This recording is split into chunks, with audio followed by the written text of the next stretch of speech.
There's going to be a lot of talk about how JT Tuimoloau and Jack Sawyer will be impactful for the Buckeyes defense in the fall. Have you thought about any other Ohio State defensive ends that will be needed for the Buckeyes defense to be successful? I got a couple names that come into my mind when I think about this topic. We'll discuss them today on Locked On Buckeyes.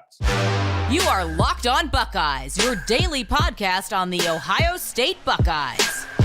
Part of the Locked On Podcast Network, your team every day.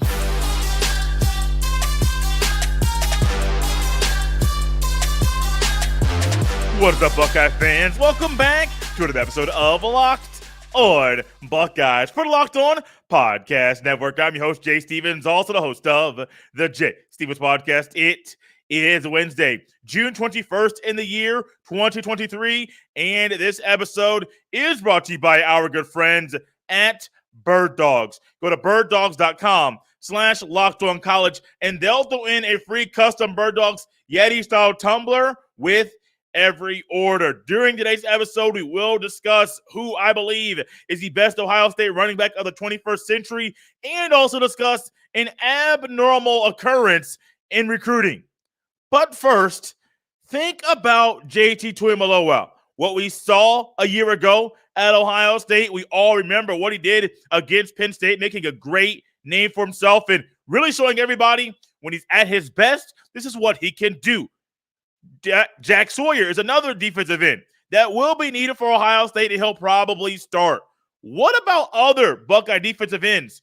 Or I think about other guys that the Buckeyes will need in the fall. Kenyatta Jackson Jr. and Caden Curry quickly come to mind. We often talk in the offseason about how Larry Johnson consistently plans to rotate on the defensive line. You can't get away from it. It's going to happen. And when you think about rotating on the D-line, what does that do? It helps your guys stay fresh. Also, it allows for a little bit of versatility. Maybe a guy can play multiple spots, multiple sets, defensive end. Maybe one guy's great with a heavy unit. Great. Offense brings in a heavy package. You bring this guy in. They go a little speed. He comes off. You put somebody else back in. So it allows you to stay fresh, but also it allows you to get some guys some more reps and develop them during their sophomore campaigns. In come Kenyatta Jackson Jr. and Caden Curry. Jackson Jr. stands at 6'5", 252 pounds from Madonna Prep down in Hollywood, Florida. And then Caden Curry stands at 6'3", 259 pounds from Center Grove High School in Greenwood, Indiana. Both of these guys possess a skill set, have been working and grinding during the offseason to have a shot and a chance to play football for the Buckeyes in the fall. And I do believe, when you think about Tuimoloau and Sawyer, I think Tuimoloau is the one that you're not going to move him.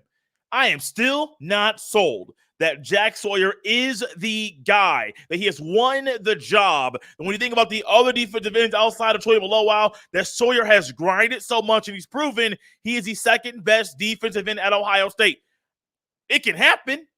I don't know if it's happened yet. I do think he'll start, but I think he also knows you got some hungry dogs behind. He has some hungry dogs behind him.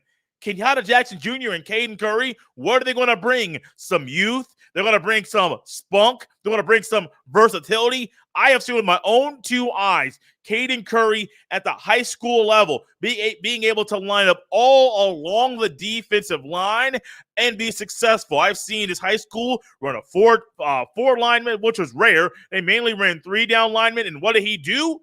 He succeeded consistently. Now, Kenyatta Jackson Jr. is another one. We heard during spring practice that he ended up flashing and making some phenomenal plays there, and great. I am here for it. I love hearing those things about young Buckeyes and how they flash during spring practice. But this is the kicker. One, I do believe the Buckeyes will need to play young defensive ends in 2023. I don't think that's a problem either. But two, I think these guys are so hungry, and Jackson Jr. and Caden Curry, not only will they need to play, ultimately, I think they'll be playing so well that it's going to be hard to not play them on the football field. Think about you and when you watch sports. You may be a Buckeye basketball fan. Remember last year early on, we discussed Bryce Sensabaugh. And Bryce Sensabaugh was a guy that when you watched him play basketball, didn't start at the beginning of the season, but what did you see quickly? It's going to be hard to keep that young man off the basketball court. Why? Because he's so talented. He is so good. He has an above average and exceptional mid-range game. He also possessed a really good frame for a freshman, just for any basketball player. 235 pounds, standing about 6'6". What did he do? He learned how to use his frame properly. And he played so well, so consistent, so lethal on the basketball court. What did we find? We found that it was hard for Chris Holtmann to keep him outside of the starting lineup. I remember tweeting it actually maybe a couple times during the season. It's going to be hard to keep this young man out of the starting lineup. You put him in the starting lineup, and then ultimately he comes out, and I'm back here on the show saying, why is Sensabaugh not on the court? He's clearly your best player. He's clearly your leading scorer. What do the good players do when times get tough, especially during the Big Ten schedule? Rise to the occasion, or you see what they're made of. Bryce Sensabaugh is one. He needed to play consistently. He proved it. And I have a belief in Kenyatta Jackson Jr. and Caden Curry that throughout the season, they're also going to be guys that prove they need to play the football consistently for Ohio State in the fall. When it comes to Caden Curry, he made a comment earlier during a presser, and I think it's true about just anybody, any athlete. We all talk about when it comes to the recruiting, Brian Smith, when he's on here with us, Locked On's recruiting analyst, I always discuss, we've been doing this on recruiting updates for months. Does a guy need to gain some weight? How does his speed translate? Track speed to the football field. How does that translate? We look at that stuff all the time. And when it comes to Caden Curry, he came into Ohio State, started doing some workouts that he hadn't done in high school, started getting the core and strengthening up his midsection, his abs. And also, he realized gaining weight going into year 2 may have lost a step. But he's working to get that thing happen as well. Yes, putting on weight is great. But how do you put on weight and keep the speed and the quickness that you possess, which is one of the things that was a lot of fun to watch when you see Caden Curry play the football. When it comes to the fall, I believe Troy Malowau and Sawyer are going to play. But I also believe the Buckeyes will need to play Kenyatta Jackson Jr. and Caden Curry, not in a starting role, but in a role that complements the starters and in a role that helps the Buckeyes defense be all it can be in 2023. Coming up next, I will go over and discuss who the best Ohio State running back of the 21st century is. You can catch it here next on Locked On Buckeyes.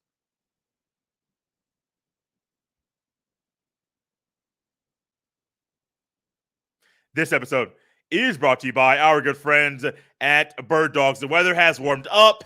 It's in the 80s, occasionally in the 90s, and we're all trying to find ways to be comfortable in the higher temperatures. Shorts, pants, whatever it might be. Maybe you're a golfer who wears pants. Maybe you're a guy who only wants to wear some shorts. Birddogs has exactly what you're looking for. Birddogs stretch khaki shorts are designed to fit slimmer through the thigh and leg, giving you a truly sculpted look. Birddogs shorts do the exact same thing as Lululemon, but fit way better. Birddogs uses anti-stink sweat wicking fabric that keeps you cool and dry all day long. Go to birddogs.com/lockedoncollege for a free Yeti-style tumbler with your order. Once again, go to birddogs.com/lockedoncollege for a free Yeti-style tumbler. You won't want to take your Bird Dogs off. We promise you.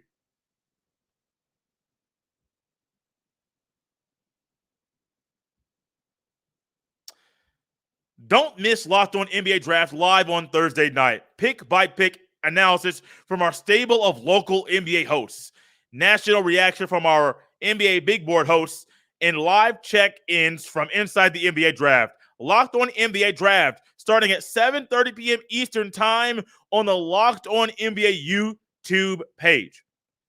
So a couple days ago, we came on the show and discussed who the best Ohio State quarterback is of the 21st century. We talked about Justin Fields and C.J. Stroud and Troy Smith and other Ohio State great quarterbacks. Cardale Jones is in the conversation, J.T. Barrett as well. And ultimately, we came out and we put the conversation together. Stroud's up there, but he didn't beat Michigan. He can't be in the conversation. Totally glossed over Terrell Pryor. Forgive me for that. Talented quarterback.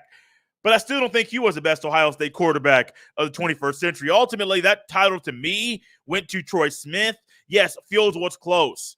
Barrett was right there. All three of them are above C.J. Stroud. Yes, he's the most recent Buckeye. Might be the best passer of all of them. However, I had a qualification. You got to beat Michigan. If you don't beat Michigan, you're not able to be in this conversation. That's why Stroud was not in the top three in this area. What about the best Ohio State running back of the 21st century? I mean, Ohio State has been literally littered with great running backs. Think about it. You go from Maurice Clarett, you got Beanie Wells, you got Daniel Boom-Herron, you got Carlos Hyde, you got Mike Weber, you got J.K. Dobbins, you got Master Teague, you got Trey Sermon for 1 year, even though it was a short season. You got Trey Sermon. Travian Henderson could break out and have another have a phenomenal year. 1,500 plus rushing yards, 15 plus rushing touchdowns, and then 3 or 4 more passing touchdowns. We can see a great year from Travian Henderson. Buckeyes are fortunate. You think about RBU in college football. Some will say LSU, some will say Miami of old, some might say Alabama. You can't have this conversation without looking at the Ohio State Buckeyes, which is why when it came to this conversation, this discussion, this was harder than I thought. Now, my listing of top 3, that was pretty easy. So I won't say like top 3 was hard. In regards to everybody else, where does Carlos Hyde? Where does Mike Weber? Where does Daniel Boom-Herron? Where does Maurice Wells? Where do these guys fit in this conversation? So I'll go back to forward. I got a 3-headed monster here. And even at 3 and 2, I think you can say, oh, they're interchangeable. And it makes sense if you want to make that decision. However, number 3 for me, and this is really, really, really, really weird for me to make the statement here.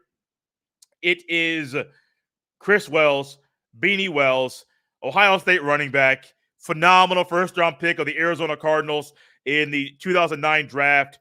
In his career, 3,300 rushing yards, 30 rushing touchdowns in his sophomore campaign, 1,609 rushing yards, 15 rushing touchdowns, 5.9 yards per carry, a dog. And talk about a football brand of football at this time that's physical. That you need a guy like Beanie Wells behind in the backfield, toting the rock, and he did it so well, consistently. Beanie Wells in the conversation, and I maybe should have put him at 2, because I think as we get away from that time period of football and the further we get from Tressel ball, we might forget how good or how great this young man was. Beanie Wells, to me, has to be in this conversation. Also, the other one to me that I think was easy, kind of a no-brainer, no. J.K. Dobbins. I mean, we marvel at the 3,300 rushing yards that Beanie Wells had during his Buckeye career. J.K. Dobbins rushed for 4,400 rushing yards in 3 years as Ohio State's running back. 1,400 yards in his freshman year, 2018, 1,000 yards, and then whopping over 2,000 yards in 2019, a season. Man, that team was so good. They were so ready, so primed to win a national championship. It's still kind of weird and odd to sit here and say that team was so good, but did not win the Natty. They were so good, they could have done it. But when it comes to this conversation, I think J.K. Dobbins at 1 year, 2,000 rushing yards was one thing that put him over the top there for me. But I should have said, hey, did you have multiple years of 1,500 plus rushing yards? No. Like, I'm not putting that type of, for the quarterbacks, got to beat Michigan. It's not a quarterback. You got to beat Michigan. You got to come through in a big game. You got to win that game. I'm not really putting that type of criteria on the running backs because, honestly, I think you're doing them a disservice if you decide to do that. So I don't want to do that with Dobbins. I love Dobbins. JK all day. I love Gus Johnson calling the Ohio State games and his ability and his love for J.K. Dobbins. Even after, I want to say it was the 2019 Big Ten Championship game, Gus Johnson went down to the field, gave J.K. Dobbins his board that he used to call the game because he was just so excited at and happy with the things that Dobbins did on the football field. He felt honored that he had the chance to call games that J.K. Dobbins was running the ball in. So I think J.K. Dobbins has to be there, but ultimately, number one, I think this is also easy. He's also the only Ohio State Buckeye that I have multiple jerseys of in my closet. One Ohio State jersey, this young man. The other one, you guessed it. You would know it when I say the name of the team. Dallas Cowboys jersey of Ezekiel Elliott. Ezekiel Elliott, to me, we think about best running backs, let's just say in the Urban Meyer era of coaching. Since Urban came began coaching the team in 2012 until now, you would say Ezekiel Elliott may have been one of the best running backs the country has ever seen. And yes, you got Derrick Henry in there. You got Najee Harris in there. You got J.K. Dobbins in there. You got other great running backs in there. I know I mentioned Alabama, and you got Travis Etienne in it. You got other great running backs in there. I still think Ezekiel Elliott might be the best of all of them in regards to the way he played the football in his 3 years at Ohio State. First year, freshman year, nothing to write home about. 262 rushing yards.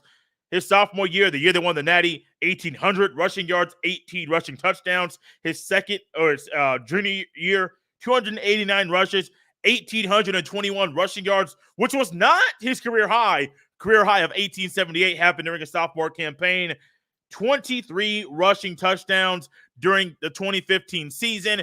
And I will go down and I will consistently make this statement about Zeke. If you give Ezekiel Elliott the ball consistently in the game against Michigan State in 2015, Ohio State has a really good shot of going to the playoff and winning the national championship. They were that good. I will say it. I'll say it again. That loss to Michigan State 2015, that loss was pivotal to how that season ended up. Now, you say loss, yes, but man, something changed after that. They should have never called the game like they did that day. And Ezekiel Elliott should have gotten the ball more. Don't have the stats in front of me for Ezekiel Elliott during that time, during that game. But if I could look at him, I'll just make this statement. He didn't get the ball enough. If he gets the ball more, looking at a different Ohio State game and outcome in that matchup, you might have a chance for Ohio State to win back-to-back national championships. Because that 2015 team was loaded. Who is your best Ohio State running back of the 21st century? Do you agree or disagree with some of the things I said? Leave your comments in the YouTube comment section here in this video. Coming up next, we're going to discuss an abnormal occurrence in recruiting and if it will impact the Buckeyes and how they recruit in the future. We discuss all that next right here on Locked on Buckeyes.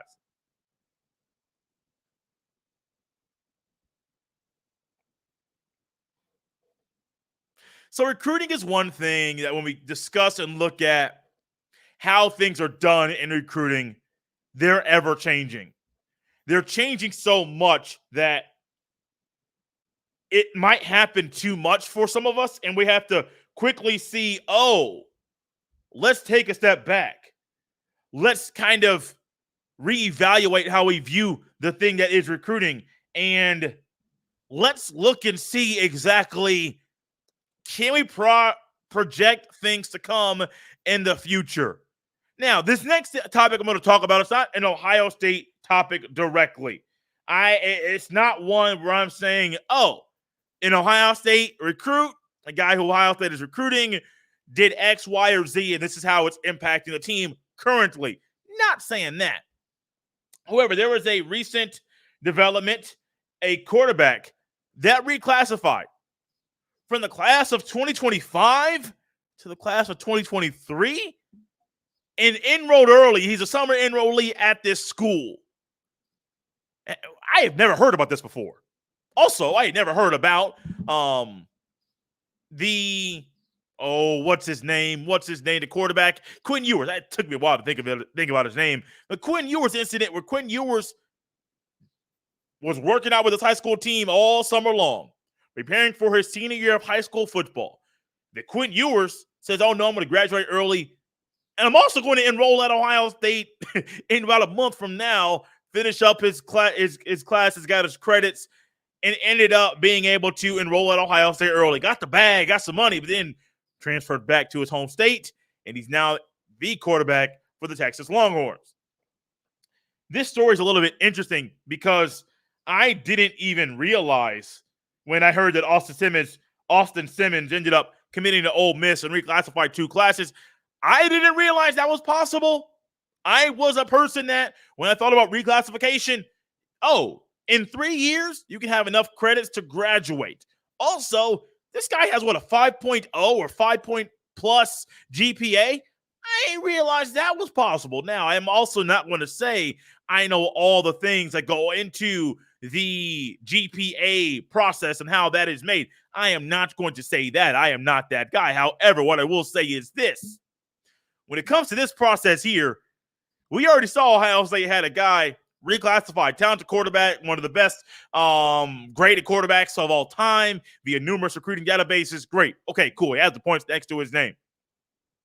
So that was an anomaly. That was odd. I did not think that we would see that happen when it did. Also, in reality, skipping 2 classes seems weird, man. Now, I understand you're 17 years old, but you have a couple more years of growth going on, a couple more years of maturing to happen. So for you to reclassify now when you enroll at Ole Miss, I don't know what's going on down there. I don't know what I don't know what if they need a quarterback. I don't know if they don't need a quarterback. I don't know. I don't know if the money is so big and the bagman's saying A or the NIL collectors are saying, hey, you come now, we got this for you. I don't know anything about that. But what I do know is this. Ryan Day, the other Ohio State coaches, better be ready for what's to come. Because if you think that the Buckeyes that are going to have to encounter and deal with players taking 6, 7, 8, 9 official visits, once you can take unlimited official visits, which goes into effect July 1st, if you think that that's going to be a wrinkle, think about a player you're recruiting. 2025 cycle, DN, linebacker, safety. It does not matter. Offense, defense, don't matter. Let's just say this guy is saying, I want to reclassify. Go from 2025 to 2023. Let's say it happens now. Not saying it's going to happen, but let's say it happens now. And Ohio State has to realize, say, hey, man, we really don't need you. And we're starting to question if you're the kind of guy we want on our team and on our roster, in our locker room, if you're making this type of decision right now. I have heard people say things about Dylan Raiola. Dylan Raiola went to this school, went to that school, went to this school, went to that school. I know he's going to go to at least 3 schools in 4 years in high school. I think I heard he went to 4 schools. He's going to go to 4 schools in 4 years. That's a question mark. Guys that play for multiple prep schools that are basketball players, and all of a sudden they're gone. They play at 3 schools in 4 years. People, if I'm a college basketball coach, I wonder what's going on. So if this is an Ohio State thing, be very careful. Don't be alarmed. This can happen.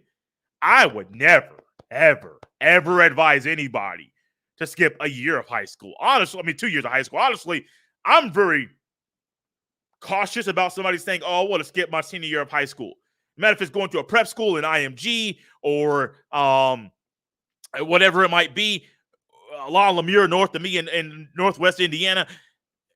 Or if you want to just say, hey, man, I want to reclassify, go to school early, play college football early. I would caution anybody to say, hey, buddy, pump your brakes. Are you sure this is the right decision you want to make? Because ultimately, a lot of people, they might say yes. Look back 10, 15 years down the road, they might say, I wish somebody warned me or advised me to not make that decision. I don't know. 2025 kid reclassified to 2023 and enrolling now? Woo-wee! Our recruiting was crazy as it currently stands.